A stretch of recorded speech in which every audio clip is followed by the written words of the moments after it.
Good morning, good morning, good morning, late start. Super late start. Cafecito time. We are back. Um, Here, I'll toast with a candle. One of these, what would you call these? Her It's a apparel her candle? lounge. I mean, a her apparel. Uh, Buenos dias, everybody tuning Whatever, in. a candle. Das candle. This episode is brought to you by that Chingo Bling Red Pill Blend Cafecito. It's off the chain. I'm super caffeinated, so I'm feeling good. I'm back home. Shout out to everybody that came out to the shows in Denver, Colorado. There was a big college football game, so like everybody was fired up. Even Javi was buying a Colorado, the one Deion Sanders coaches. See, I'm not even keeping up at Target. He was going. I didn't even know that Deion Sanders was a football coach, y'all. Well, I had I zero think it's like clue. recent, right? Well, and the only reason I know is because they were talking about how good he still looks, like as far as face is concerned. Like he didn't look old. Like, I mean, the saying "black don't crack" is legit. Como dicen en el barrio, black does not You're crack. right, because he looks the same. You ain't heard about his toes though. Yeah, Oh yeah, I shit. heard it. What is He that got with his messed up toes? He's got messed up. They cut off the toes and stuff. How many Oh, toes? I think like the 2 or 1. Was it diabetes? Why? I forgot. It's just like he had really bad feet issues that they cut his toes. Oh, Lord have mercy. Look myself giving me that look. Oh, because you don't want to go to the doctor. Okay, she want me to take pills that's gonna hurt my liver. Um, I'll make time tomorrow. We're gonna go through the schedule You for want the week. amputated toes, Chingo? I don't want my bad I toenail. keep telling him to go to the doctor. I will make the appointment. Okay, but let's make he time. I says- just got back last night. He says he doesn't want it to hurt his liver, which I get because as a person who I need was my always liver on more than my toe now. antibiotics, this is what they're gonna give you. I don't know what they're Again. gonna give me. I thought it was gonna be Lamisil. That's why one time I went and they're like, "We got to check your liver first," and I was like, "What?" They're like, "We need to check your liver first, see if your liver can even handle this medicine." And I was like, "That's what's up." Shout out to Cuban doctors and Cuban food and Cuban coffee, which I had a lot of. I had Cuban food every single day in Denver, man. Dude, the vaca frita. Look at my face. Hey, Cuban sandwich. You know, I don't know what you were thinking when I said that. Like, you eating out a lot? Yeah. You gotta have lunch. Where you supposed to eat lunch at? When Chingo's out of town, though, it's like every 5 seconds we have to eat. I only ate once. Juan? No, with me we eat like once or twice. Oh, really? Oh, wow. Yeah, it's like I eat at the club, dinner. Uh-huh. I eat breakfast in the hotel. Damn, bro, I can't even have lunch, man. But hey, shout out to everybody came out to the shows in Denver. 5 fire shows. Canelo Cinnamon Week, fight weekend. I'm happy to announce I'll be performing in Las Vegas. Fight weekend. They say Canelo was invited. He might be in attendance. We don't know. But Lil Cinnamon gonna be there. Okay, are you nervous, Little Cinnamon, if he is going to be there? Nah, le voy a echar hasta más salsa en los tacos. You're not scared? I'm gonna be like, his English is good now. When he's on Breakfast Club with Charlemagne. Hey, Charla. I was like, but I might tell the part. Where? I know what is it, Charlo, or what's his last name? Charlo. Right? Is from Houston, right? Correct. Okay, but Yeah. question though, like where his last name? Where, like, what is his background? Because that last name's not a common. If I had to guess, if this was Jeopardy right now, I would say, what is Louisiana Creole, some type of French last name? Okay, that's where he's originally from. No, but I'm just Or you're thinking. just guessing? Because I got a deductive reasoning. Linguistics. What kind of last name is Charlo? That don't sound too. I feel like almost it could English. be also like something Cuban, because you know how Cubans kind of have like last names like. I mean, even shit. You just never know. It's an interesting last name, right? You know what's weird though? So I don't know Speaking of what that last is. names, I don't know how true this is, y'all. If y'all watch Raúl Brindis back in the days when my dad was taking me to school, that's all we heard on the way there.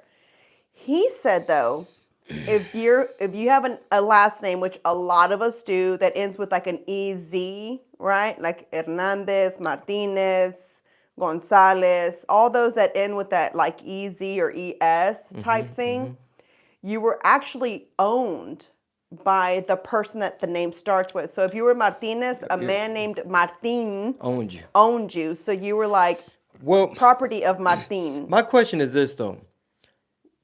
In terms of owned you, was it more of a serfdom top, like you were a serf, or was it like sharecropping, like I think it was sharecropping. almost like how a coal miner, like Yes, something. you got a shop yes, here, you can't go nowhere. Yes. It wasn't necessarily like Not straight necessarily up. like slave owned or anything like that. And then so like, What about Herrera? well, you I'm were blacksmith. but you were like That's what people Herrera. that don't have the EZ or ES at the end. We were ballers. Exactly. I was a boss in Yeah. in a past life. So y'all weren't owned. Y'all were actually people that owned the property, like the. I owned you. That's the only time I got to tell Actually, you. no, because your name's not Martin. That's true. There you but go. Herrera, if y'all know, that's like blacksmith. Because What it hierro, iron worker, ironsmith, blacksmith. You know what I'm talking about? Chingo Bling Smith. All right. So if your last name, little history for the day. If you're Herrera, you're Smith. What was the Z's? The EZ is if you're like Hernandez, that means you're you're Perez. property of Hernan. So yeah, you were like owned by somebody. But A lot of us were. That's why I'm saying like, or like there's something right. De like I don't know, de moral or the del, Listen, fact check me though, because like I said, I heard this on Raúl Brindis. Like I'm talking about years ago, also. So I have no idea if that's true. No, go ahead. Yeah. Oh, I thought you were pointing at the phone. No. No, I was gonna say, couple things. Well, I kind of lost my thought because you were talking about brindis. But speaking of owning people and slaves and shit like that, they just found a whole bunch of lithium in Mexico. That means that mine is gonna be very valuable. That means whatever other country got their tentacles over there might have interest in that, especially if they're the ones making all the like batteries and we devices. Already know. We already know who that is. Y'all. And not to mention who they're backing. They're backing a certain group that be pushing that dope. You know what I'm talking about? And imagine if they Y'all gonna push that dope. Y'all push that. Can you imagine if they take over the mines? They're gonna have people up in there mining, bro, and it's gonna be worse than the Martinez and the Hernandez. And here you go. My producer just told me in my ear, man. Breaking news. This might be interesting because, this is about El Paso, Texas, and About the 2-year-old? No. This is something else. Ready? Breaking news. This is a tweet from Anthony Agüero. Happening now. Cargo operations at the International Bridge of the Americas in El Paso has been shut down. Agents pulled off the line to help Border Patrol with processing. Currently, there are about 1,000 illegals at Gate 28 along the southern border wall waiting for their van ride into the States. It looks crazy. Like, shut down port of entry. And then you got like 1,000 people lined up on the wall. It looks trippy. If you want to look at these pictures. Mira. Tidal wave of humanity. Breaking news. Man, I really don't know what we're gonna. I think I was talking to you about that yesterday or the day before. Yesterday, right? Because I went down the vaccine rabbit hole. A la madre. Right? Use code word. Well, I'm not talking about like I'm not talking about like that kind of vaccine. What I know. I'm talking about vaccines in general, right? That we get as kids. And this is the first time I did it with Penelope. We've always followed this. If you've been following me for a while, you know that I follow something called the Dr. Sears method, which is a little bit more of a tedious work for the parent because you have to go every month to get each vaccine because you don't get like a cocktail Like a whole bunch at once. Right. So you don't get 2 at once, you get 1 individually. And the reason why I went with that was because should there be an allergic reaction, we at least know which one caused it versus if you have a cocktail, it's 2 vaccines in one in the little thing. And so then now you don't know which one really caused an issue, should there be an issue. But going to referencing this, we decided... A lot of these folk ain't vaccinated. So that's kind of the issues right now that are happening is a lot of these people coming from other countries are actually bringing in stuff that we haven't seen in the U.S. in a very long time. And I opt out of vaccinating Sunny from a lot of the next ones that she needs. Penny's up to date, except for I think she needed HIPAA says we ain't got to divulge. She's got one that she was due. And Mark Zuckerberg, like, oh, she's behind on something? Sending people over there to...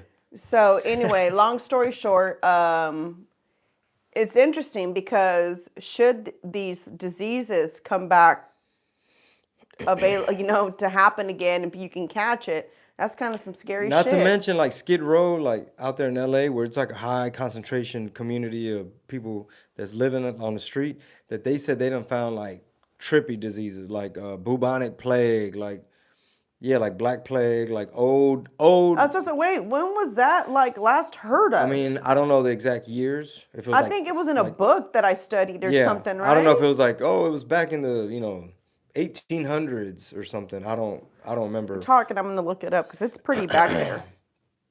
But yeah, we got this is not medical advice. We're just kind of talking about the topic. Like, it puts people in a predicament because, as y'all know, Juan, have you heard the theory, bro? You know how a lot of parents, and I think even Robert F. Kennedy Jr., like with the sudden spike of the, you know what I'm saying, like autism, like people were like, yo, what's causing this? And Robert Kennedy's been talking about it. And did y'all hear that somebody tried to sneak up in his rally and like pose a threat? No, y'all hear? Because see, they're not giving him Secret Service, even though technically he might be eligible since he's running for president. I don't know why. Okay, wait a second though. As I'm looking up the symptoms for bubonic, or however you pronounce this, plague, they're very similar to the virus that was just going around. Yeah, I don't know. I can't call it, but hey, it's 2023. Okay, right now, Twilight Zone music needs to start playing because I'm about to go down a rabbit hole. Oh, man. I am about to go down a rabbit hole, so stay tuned for Cafecito time next week. Oh, man. Once y'all got my wife on a rabbit hole, we gotta see if we can pull her out. Speaking of rabbit holes, last night we were watching on Netflix, it was like the making of a murderer reaction. Yes. What do you call that? No. It's not a reaction. So here's what happened. Candace Owens, which I know everybody has mixed feelings about her, but whatever. She made a documentary called "Convicting a Murder," which is about making a murder that they put on Netflix. Okay, so that was her show? That's hers. That's on Daily Wire. Oh, that was Daily Wire. Yes. That wasn't even Netflix. No, we're watching that on Daily Wire. Oh. So it's her documentary that she's making a bunch of docuseries about stuff that's going to come up. That's episode 1 that we watched. Well, we haven't finished watching it. Yo, I ain't gonna lie, that was fire.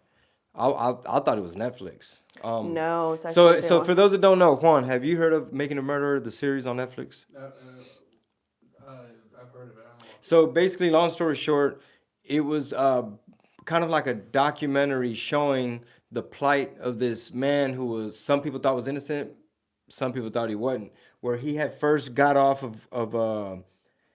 they put him in jail for 18 years for some crime back in the day, right? So when he gets out and he's exonerated. In 1985, a woman was jogging on the beach on the Michigan coast or whatever, and shoreline. She ended up gone missing, and somehow they pinned it on him. Yes. This dude from like a poor family that they had like a junkyard. So he does 18 years.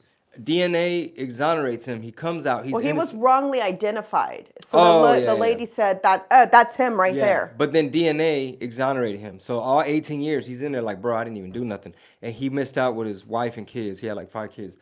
He comes home and now he has a lawsuit, like 36 million, 38 million against the county because of the justice. He was wrong. Because finally there's DNA. This is 1985 when we didn't have all this new technology. Technology happens, and now 18 years later, and then they find out through DNA that it wasn't him. Maybe they tested the rape kit. Well, they end up finding the real guy.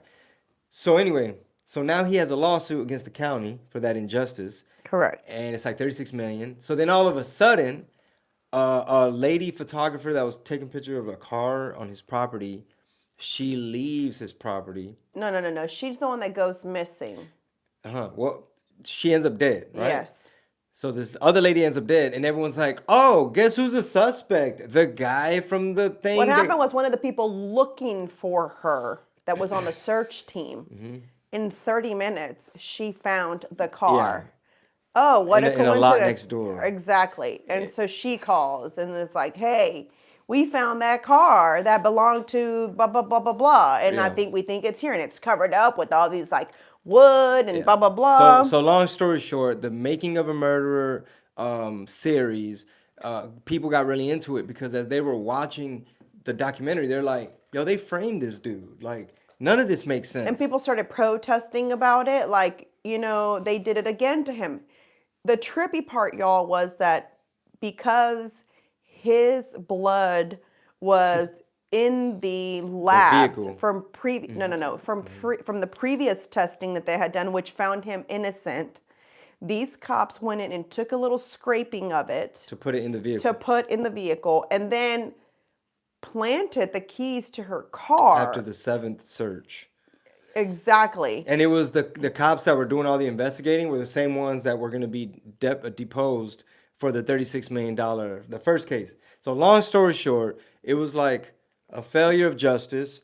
Homeboy was getting railroaded, set up, and framed. But then they blamed the nephew.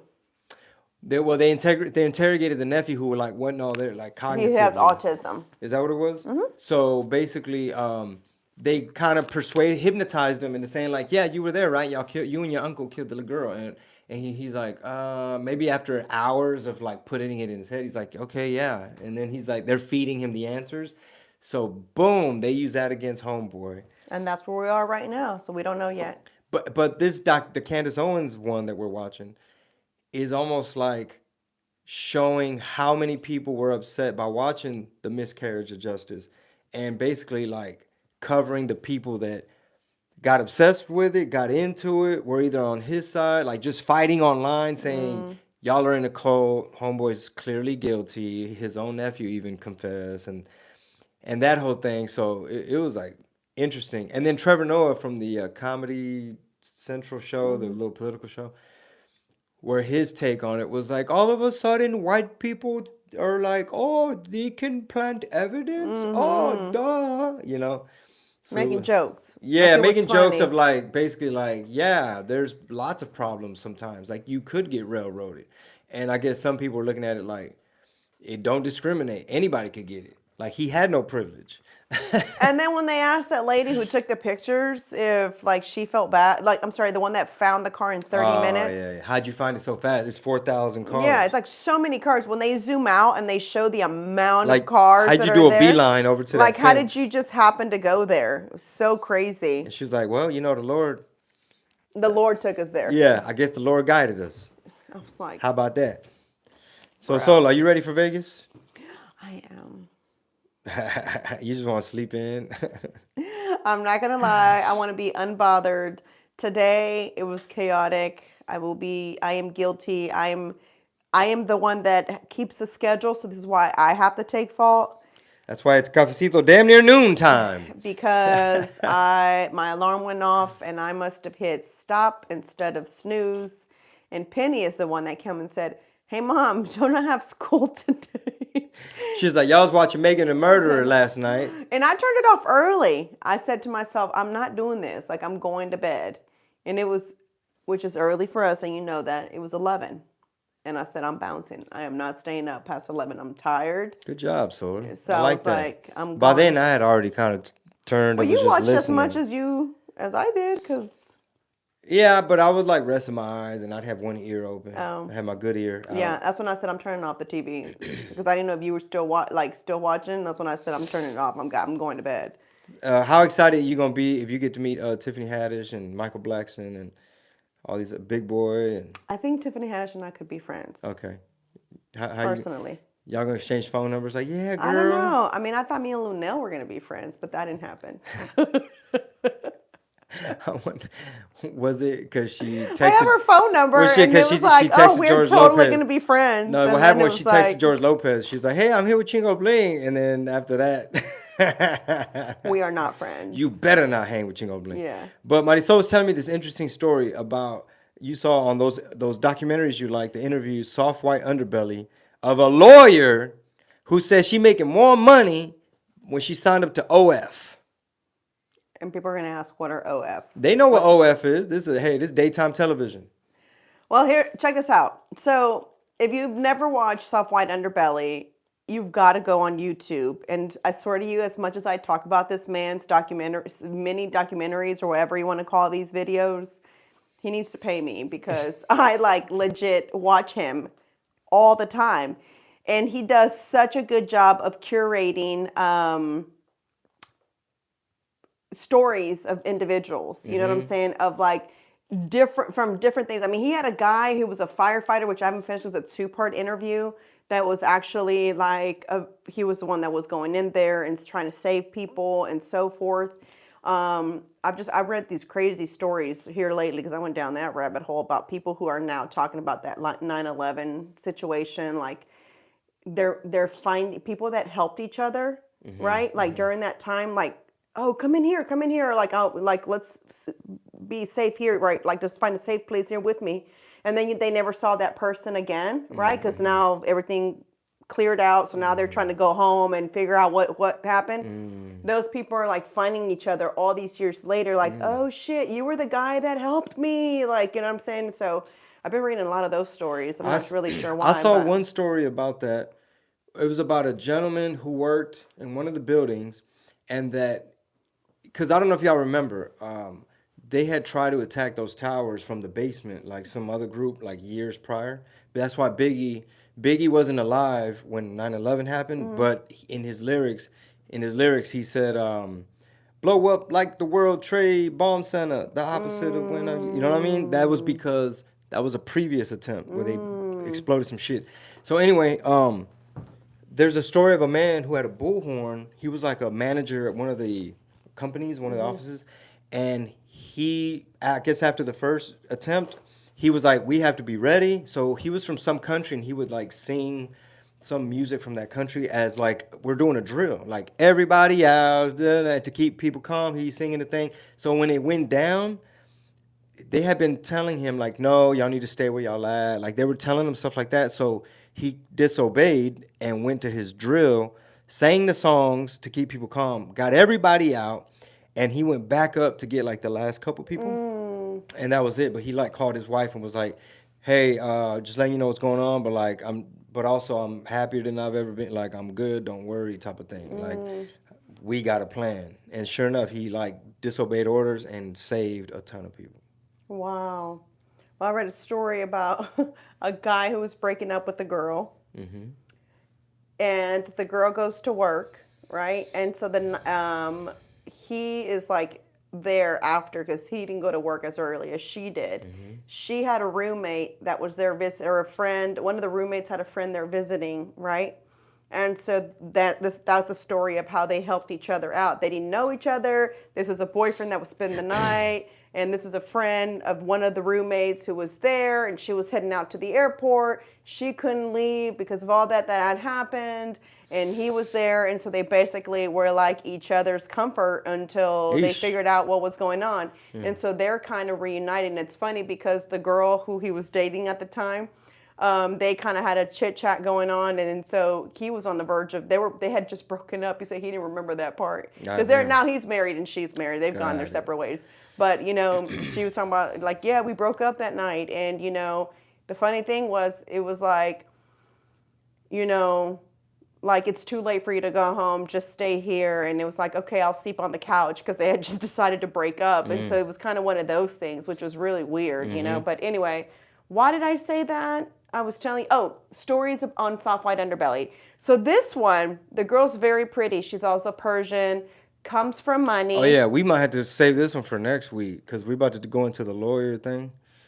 Yeah. Okay, because I think we ran out of time. Okay, no, that's not what that means. Bad. He erased the number. Go ahead. Anyway, so the lawyer, so she comes from money, first of all. The dad's an engineer. The mom herself is also a lawyer, right?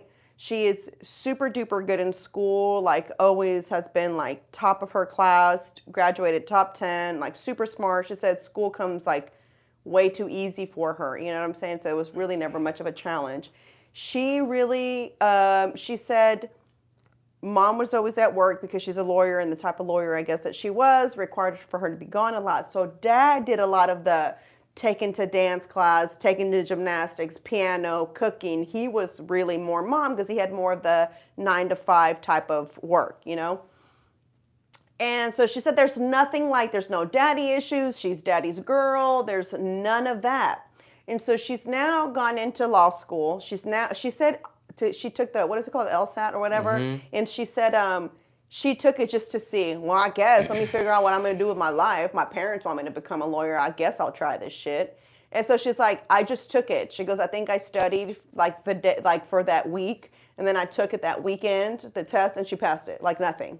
Flying colors. So she became a lawyer? So became a lawyer. And then she was like chit-chatting with this girl. And like this girl, I guess, had all the money. And she like, you know, was just like, so what do you do? Like, how are you making all this money?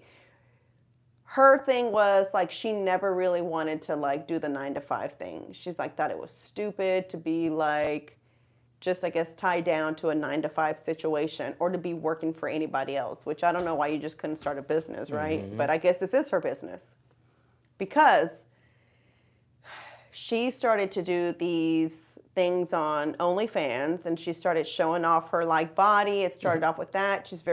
Has a very pretty body. In addition to that, she's Persian, so she's got very unique look. She doesn't look like your average, you know, just blonde hair, big titty girl. You know what I'm saying? So anyway, long story short, becomes an OnlyFans model or whatever that's called, is making a killing. She still has her daytime job working as a lawyer. And then it was like, OnlyFans check, lawyer check. And it was like, bro, I'm not gonna do this. Like, I'm not gonna do this. I'm quitting this shit. So she stopped going to work. So she bounced and said, I'll no longer do this. And she just did the OnlyFans. Because she said, like, also when she was keeping up with the job, the reason she was, like, kind of feeling like this is messing up with my other business was because she was having to hurry up and, like, do whatever she needed to do for the OnlyFans when it could have just been like, wake up, do what I got to do, and then now it's time for me to go to work, meaning she goes into her studio and she does what she's going to do. She has one friend, which is, I guess, would be her friend with benefits. That's the only guy that she does have sex with for her OnlyFans. So this is the guy that is her participant in it. But she, like, she's like, even though I do this, I'm not promiscuous. She's like, I don't have sex. She goes, I've been offered millions of dollars to like for fans who want to see her have sex with like another OnlyFans person, you know what I'm saying? So she declines that. She's like I just really enjoy. She's like, well, what he's asking, like, which part do you like about it? Like, are you just impressed? Like, what's going on? Nothing. Okay. And so I was like, so he's like, I just like all of it. He's just like, I like the fact that I can bring pleasure to people, you know what I'm saying? Especially to those men who don't have a girlfriend, who aren't. And so then he made a really good point because he's saying, don't you feel like you're creating these men who don't come out like in this little bubble, and you're making just these weird guys who all they do is jerk off. And yeah, and just in their little room and their little computer guys and go to work. And it's like, well, to be honest with you, most of my clients are married. So then she's like, a lot of them are married. And so he's like, well, then wouldn't you say that they're cheating? He's like, actually, she's like, they've said that I've made their sex life better. Right. So because she does things that they'll request, and then they go and I guess try it with their wives, wanting to see that same thing happen. Interesting. So very interesting. So long story short, she says like, so she'll be able to retire with the amount of money she makes almost $250,000 like in 3 months. Amazing. Not even a year, bro. People make that in a year. Well, maybe I'm wasting my time with the comedy tour that we're wrapping you need to go up. And show your toes. I need to show my feet. Anybody want some feet pics? I think you need to go show your feet. I think I need to do all my stand-up comedy shows in chanclas or huaraches. San Antonio, we saved the best for last. We're ending the tour with you guys, so be on the lookout for that. That's like October, right? Mm-hmm. But is Las Vegas this weekend? Next weekend. Okay, next weekend, Las Vegas, but we're wrapping up the tour. 29th is the show, the actual show, and then the 30th is the Canelo fight, So which I hope we get to go to. Canelo fight weekend, y'all pull up to the show. Also, we end the tour in San Antonio. So when the tour is over, we have some really cool merch that we want to start putting out there, and we think y'all will like it. But our coffee's already on the website, so you can already get this, guys. Yeah. And I promise you, listen, if you don't like this coffee, I don't know what to tell you. She's about to be like, your money back guarantee. Yeah, I was gonna say that. It's fire, but I mean. But we go through third parties, so I can't guarantee that. No, it's good. Shout out to collaboration with Grind Ops Coffee Co. So it's fire. They don't mess around over there. But It's that's really good coffee. But that's it, and that's that. We appreciate y'all tuning in to the live streams on all the platforms. Marisol's about to record her lounge podcast. She has some pop-ups coming know up. what I'm saying? Buy you some merch. Pull up to the boutique. And follow me on Her Apparel TX on Instagram, guys, and you'll know what all my pop-ups are. I got my first one kicks off October 7th, but it's actually a private event for the Tejano Committee with the Houston Livestock Show and Rodeo. So y'all can't go to that. You can't go to that one. But the October 14th one you can, and that's right there on the Esplanade on Navigation. So I'll be there, posted up. So follow Marisol online and on Yes, Instagram, for and then sure. you'll know all the haps. Thank you guys. For Y'all have a sure. good one. Have a great day. Talk to you later. Bye. Peace.